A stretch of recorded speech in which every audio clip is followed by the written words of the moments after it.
Hello，大家好，欢迎来到 CCN Support，我是卡尔，记得帮我订阅、按赞、分享以及开启小铃铛，这样就不会错过我们最新的赛事分析影片哦。如果你想和我讨论，都可以在下方留言，或是扫描我们右下角的赖群组 QR Code 和我们一起讨论。今天一样为大家带来英格兰足球超级联赛赛事分析，英超第34轮4月29日的3场赛事分析。首先，第一场是水晶宫主场对阵西汉姆联。水晶宫在上一轮遭狼队压着打，即便切尔西呢毫无长进，但这个疲劳感的问题也导致他们停滞在这个12名。不过这也不代表呢他们就有其他的这个打算。本季呢终究只是寻求一个保级，以目前的分数来看，他们保级可以说是成功了。而反观西汉姆联是蛮需要这个分数来稳定保级的，尤其近5场的交手呢，两队在西汉姆联来说算是略有优势。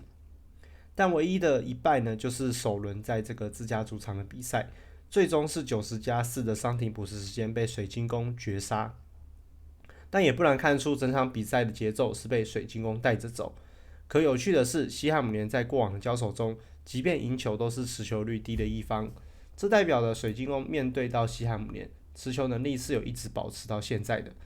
但在和狼队以及艾佛顿交手时，这点虽然看上去仍有这样的数据，但实际比赛内容看来并非如此。艾佛顿如果没有因此红牌少一人的话，两队应该是伯仲之间的持球率。而狼队呢，则是为了领先，因此比赛后段着重在防守。所以说数据不能看表面，主要是水晶宫在上次片中提过，高位逼抢与快速回防打法都非常吃体力，跟日前的防守体系为主有极大的这个差距。而西汉姆联近期的表现相当不错，虽然是刚输给了利物浦，但场场都有进球。而他面对到下游球队，甚至在客场呢，也都有人表现得蛮好的，这是他近期的优点。目前看来，西汉姆联不论是求胜心还是近期状况，都比水晶宫来得好。这里会推荐客场西汉姆联获胜，客胜2.5大1-2以及1-3的比数，以及上半场的和局。接着是布莱顿主场面对狼队。经过这个诺丁汉森林的洗礼之后呢，布莱顿人员在一周双赛情况下变得非常疲惫，但回到了主场呢，能否缓解这个疲劳，我想是不能的。但狼队同样也有这样的情况啊，况且呢，狼队这场是客场，即便上一轮在主场拿下水晶宫，且整场呢也是压着对方踢，但要从中部到南部的路途呢，加上本周的双赛制，体力对于客队呢是有所担忧的。尤其布莱顿在上一场做客这个诺丁汉森林就能看出来，而两队过往的交手呢是5-5开，本季呢首轮交手是由布莱顿在这个做客3-2胜出，但狼队在主场防守蛮强硬的，即便在上半场伤停补时有红牌少一人的情况下，在下半场也才让布莱顿攻进1球而已。虽然最终结果是输球，但他们防守确实左右的这个两侧限缩布莱顿。而这场比赛呢，布莱顿将回到主场，进攻方面应该是不用担心，而他们也很容易失球，尤其回防的速度并不够快，导致被打防守反击时往往都能掉球。在对阵诺丁汉森林时就是这个问题，因此虽然会认为布莱顿在主场取胜，但也有掉分的可能，所以会认为大球可能性蛮高的。这边推荐主胜2.5大2-1以及3-1的比数，以及双方进球。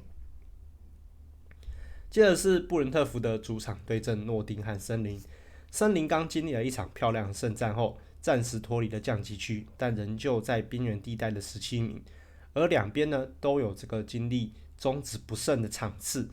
一边是面对这个报废车的小蜜蜂，一边是将海鸥困在森林里。以目前的积分来说呢，森林绝对是更需要这场比赛的胜利。过往交手除了本季首轮外，其余几乎都可以无视，因为都是两队在英冠时期的比赛。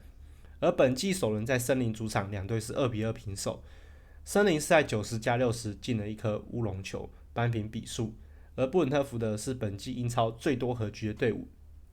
最主要原因就像之前所说的，往往在自己领先的情况下，在比赛末段的防守失误或是松懈，导致对方进球。而近期的森林的防守反击又做得特别好，以至于连布莱顿都吃了闭门羹。但布伦特福德的组织认为是比布莱顿还要更加缓慢，